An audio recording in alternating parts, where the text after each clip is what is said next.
stress to a certain extent can be really good for us. When it's moderate and predictable, it can actually be really helpful in building our resilience. But when stress becomes overwhelming and we're unable to cope with it and it exceeds all of our coping strategies, we experience trauma and psychological injury. So at this point, I just would like to just very quickly point out the differences between post-traumatic stress disorder, or what we all know as PTSD, and complex trauma, which is the trauma that Kari and I will be talking about today.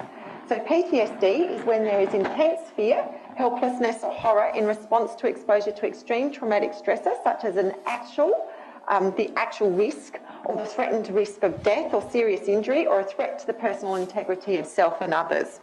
Complex trauma is extended, sort of more chronic exposure to extremes of social or interpersonal trauma, including sexual abuse, especially child sexual abuse, physical abuse, emotional abuse, domestic violence and torture, and also extreme neglect, I think, is actually kept from that, but extreme neglect can also be very traumatic. So attachment, relational, developmental trauma are all terms that are used interchangeably to describe complex trauma. And what Kari and I would like you to understand is that the kind of trauma that's induced by a caregiver, not by neglecting their child or inflicting, abuse on them, actually causes the most damaging psychological injury that, compared to other forms of trauma. So what have some of your students been exposed to? Any one of these or all of these? Physical abuse, emotional abuse, neglect, sexual abuse, unstable care, rejection and abandonment, multiple placement changes and multiple school changes.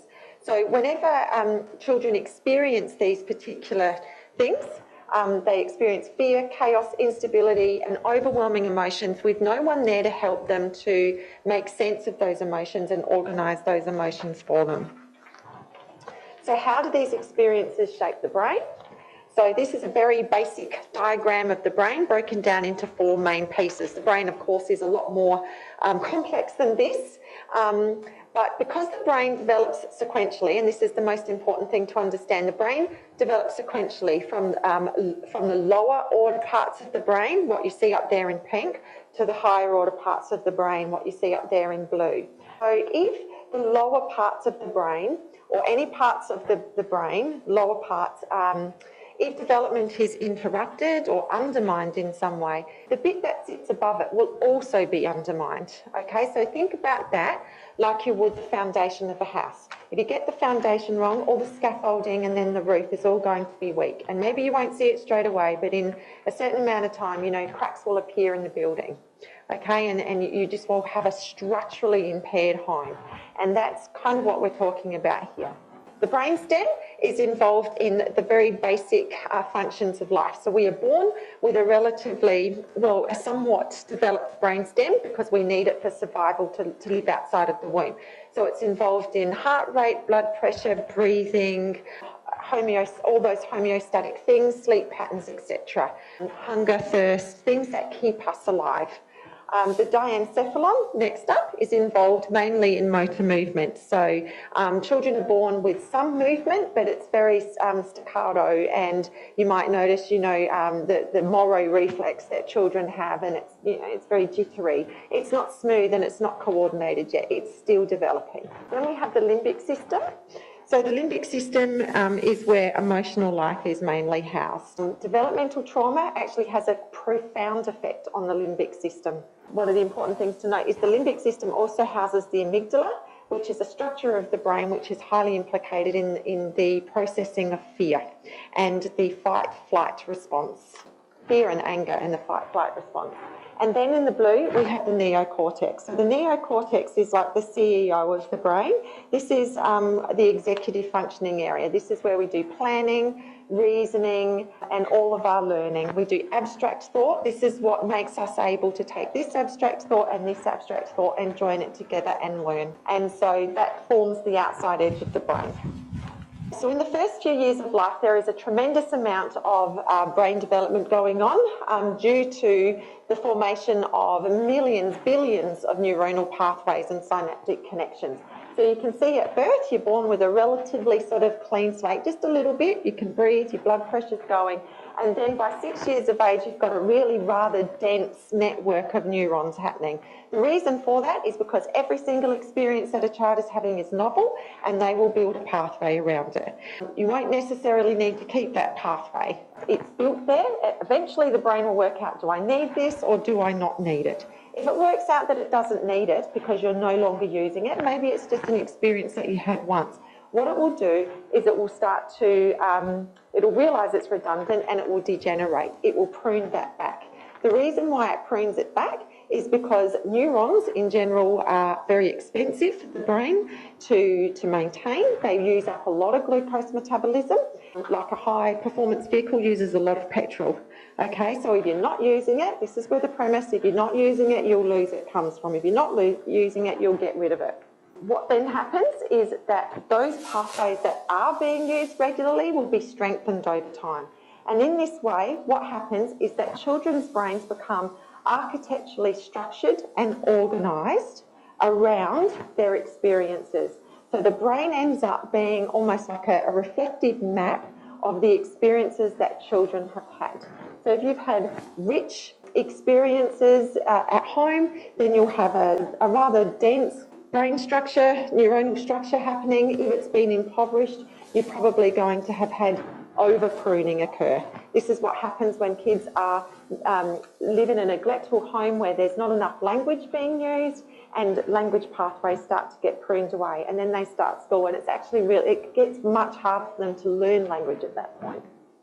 The primary caregiver acts as an external regulator of the growth of the infant's brain.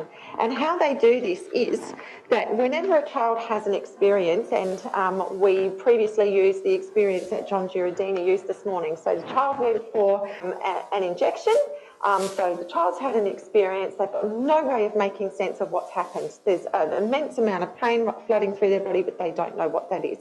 And what the mother does is that she may name it for them, label it, she will show them what an appropriate response is, she will show empathy, and then she will shush and soothe and calm them down. So what she's done is she's organised that child's experience for them. And it's, that's embedded in their everyday life, and it's, the repeated experiences like that, which are basically called nurturing, those repeated experiences like that are how a parent is the external regulator of the growth of the infant's brain. An abusive caregiver, on the other hand, induces traumatic states of extreme levels of stimulation and arousal. So what happens is that kids who aren't being nurtured and needing to be soothed release hormones, a neurohormone called cortisol. And they release a lot more of it to try and make up for the lack of soothing being afforded to them by their parent, because it's a natural neurohormone that soothes and calms. So when you don't have those experiences, what your brain does and your body does is it releases more of it to try and soothe, to try and compensate. But what we know about brain development is when there's too much of it, such as with kids who are in neglectful or abusive homes, when there's too much of it, it can cause damage to the brain. So the body then compensates for that and recalibrates, and then it reduces the neural hormone. So kids in abusive homes don't get as much of it. So then they appear more distressed because they don't have the natural neurohormone going through their brains to soothe, and they require an external regulator to do that work for them. But guess what? In abusive and neglectful homes, there is no external regulator. So then they're left in a chronic state of distress and fear. So we've actually talked about how experiences are like a map of the architecture of the brain reflects the experience of the child. Experience of abuse and a trauma can actually lead to physical changes in the brain. It's not just, all on paper. So here is an example of two 3-year-olds' brains. The one on the left is a child who has just been raised in a nurturing, normal environment, and the child on the right has experienced extreme neglect. The neuronal pathways on the child on the right have actually been most likely over-pruned as a result of an impoverished environment, not having enough experiences, and so the brain's just pruned itself away. And there has been atrophy and too much cell death. So what you can see in the brain on the right is that the two ventricles that sit in the middle of the brain are actually really quite large, but most importantly, the outside edge of the brain is made up of lots of millions, billions of little grooves like this called sulci and gyri, which actually, when stretched out like that, increase the surface area of the brain. Okay, and you can see that the brain on the right has a lot more gaps. And so the surface area of that child's brain is just reduced, significantly reduced. And that's the cortical region of the brain. That's the part of the brain, remember, that's for planning, reasoning, abstract thought, learning. So that child's capacity to learn is obviously going to be, severely compromised. A lot of the kids that we work with are, in fact, physically smaller. Yeah. They're in proportion, but they're physically smaller kids. Their head sizes, their limb sizes, because their little bodies and brains haven't been nurtured and haven't been fed. They actually just have growth retardation. They actually have, and their heads are smaller. They actually look really quite fragile, some of them. And so within that brain, and within those 4 areas that we showed you, and like I said, it's a lot more complex than that, but within that, there are superhighway connections that connect all of those regions of the brain, and they're severely compromised. So the brain areas aren't talking to each other that well, and what you have is a brain that's not coming together like a well-played orchestra. Sometimes we'll do cognitive profiles, and we'll see profiles that are like this, strengths up here, nothing down there, or sometimes, these kids their brains aren't talking to each other. You see lots of things happening as a result of that. Sensory processing difficulties, inability to understand environment, behaviour regulation difficulties, etc. Children in homes where there is violence constantly watch their parents for signs of anger and violence.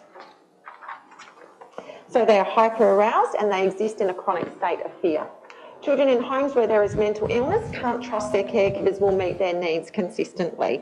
Those parents just responding consistently. At one time, this will be okay. Tomorrow, the same thing that the child does will trigger an outburst of abuse from the parent. The same goes for children in homes with caregivers who have intellectual disabilities or have substance abuse issues. Off the gear, so to speak, they can be quite nurturing, and then when they're on it, they might not feed their kids for a week, that kind of thing. So children are always thinking, am I safe? Who will look after me? Will there be other people to meet my needs? And how do I protect myself? This graph shows the stress and arousal graph. So if you have a look at the top area, the pink area corresponds with the colours of the brain regions. When we are, and then the bottom part, the blue part, corresponds with the neocortex, the thinking rational areas of the brain. So when we are in a hyper-aroused state, we are more likely to be operating from the pink area, from our fight, flight and freeze. We're in a hyper-aroused state.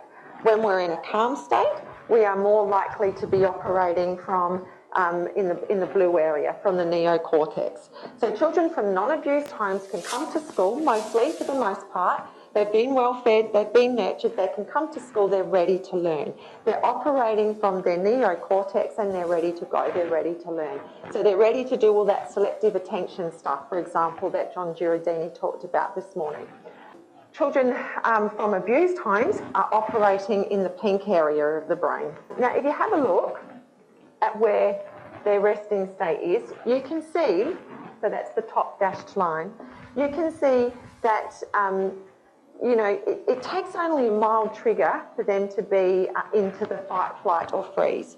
So they're not actually going from 0 to 100, they're going from 70 to 100 because they're operating at 70 mainly most of the time. We often get, when we go into classrooms, teachers can say to us, they just go from 0 to 100 just like that. This is kids with histories of trauma. And our response is they never operate at 0. So they're operating at 70 most of the time. That's their resting point. That's how they enter the classroom. That yellow area there is around motor movement. So these kids are hyper-vigilant, hyper-aroused, and they're ready to move. That's how they walk into a classroom. So it takes a no, or it takes a smell, or it takes a, he took my scissors, or it takes a, the pencil pot's not in the right area, and it catapults them into this state now of, all I need to do is survive, and I'm either going to fight my way out of it, I'm going to bolt my way out of it, or I'm going to dissociate. And there's two types of dissociation processes. There's the passive and then there's the active.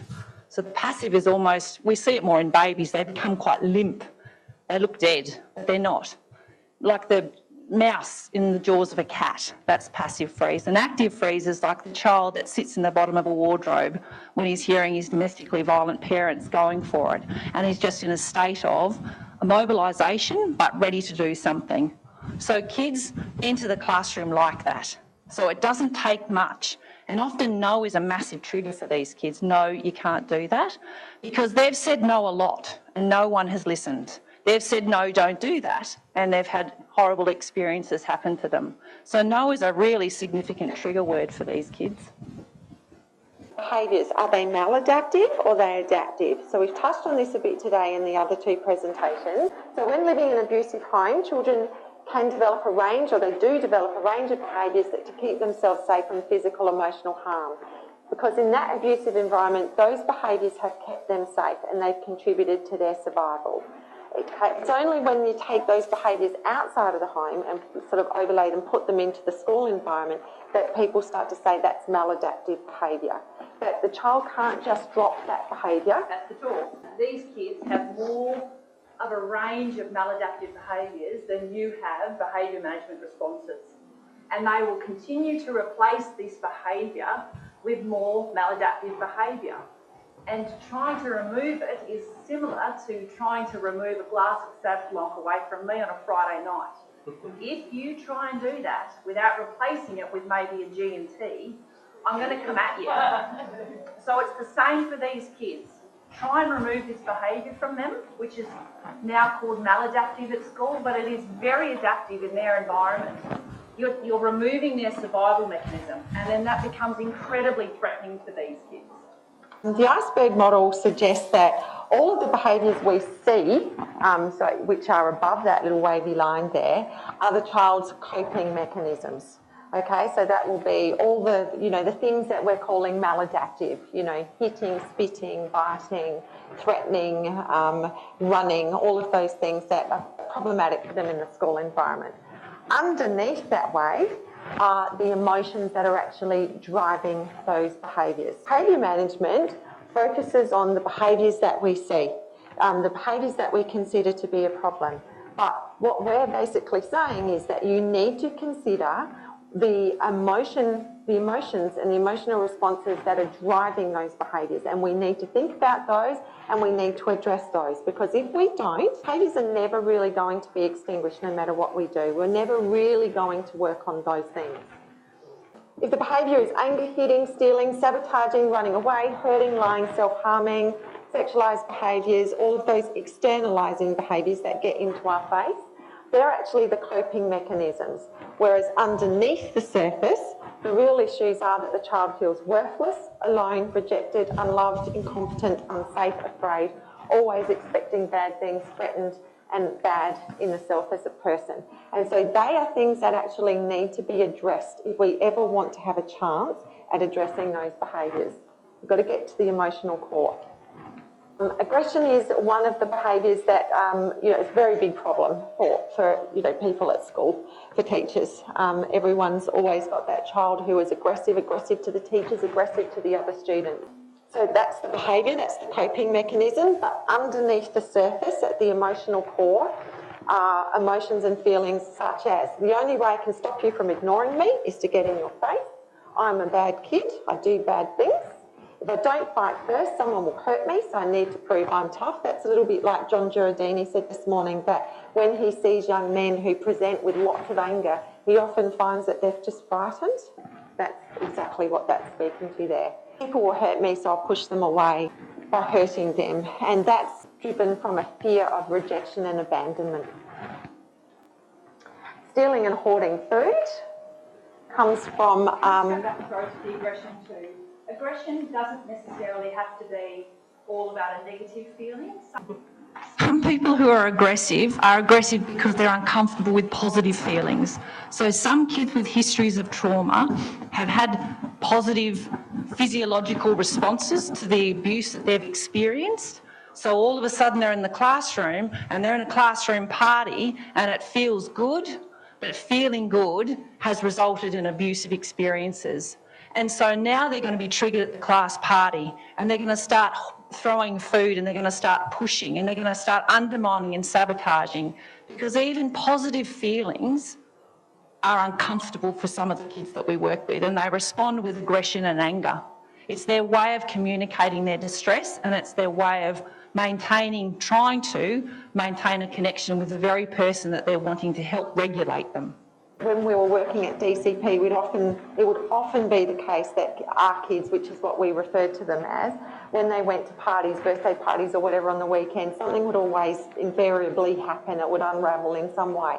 And the reason for that is because excitement involves adrenaline, and it requires a good neocortex and well-developed limbic system to reason that I'm safe at the moment, I'm just feeling excited, and to differentiate between that feeling of excitement and good things, fear, and something bad is going to happen, because we can all feel when we get excited really quite on edge just from the adrenaline.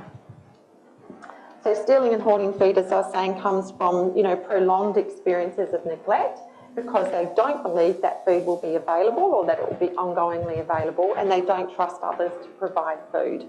They've learned to hide food so they wouldn't be hungry. And Kari's had a kid. I used to work with a kid who used to hide cheese slices in her hair because she was so worried about not being fed. And the reason she was stealing and hoarding, and the reason that a lot of the kids with trauma history steal and hoard, is if they're under aroused, they'll steal and hoard in order to feel aroused, to feel something, because the feeling of numbness, that process of dissociation, that numb, disengaged feeling is horrible. And so they will do something like steal and hoard to make themselves feel something. Or if they're over aroused, they'll do the same thing. They'll steal and hoard in order to numb themselves. Same with young women who, and I use the word young women because it's predominantly in young women, but who self-harm. They will cut when they're under aroused in order to feel something, to see the blood, to feel something, makes them feel alive. And they will also cut if they're over aroused in order to numb the pain. And this is the same sort of thing. So the behaviour is what we're seeing, but need to get underneath these kids' behaviour in order to understand it and address it. Food for thought. How successful do you think that you would be if you tried to teach a child new information when they're in a state of hypervigilance or fear? How much are they going to understand? How much are they going to remember? As you can see it play out, which Kylie talked about in terms of the brain architecture, attention and concentration is often impacted because kids are operating from a place of fear. That's their resting state. They find it difficult to concentrate because they're hypervigilant and watching signs for danger. And they're in that place of the diencephalon, which is the motor movement, the fight, flight or freeze response. Processing speed, it's longer. It's longer for them to learn new information. They've got sort of gaps in their brain architecture. Memory, they have trouble retrieving information because of brain tissue pruning.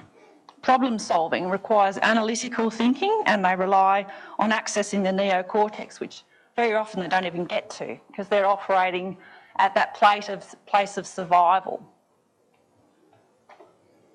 So what works in the classroom? I can't give you the answers, but what I can do is provide you with a very condensed version of what helps kids.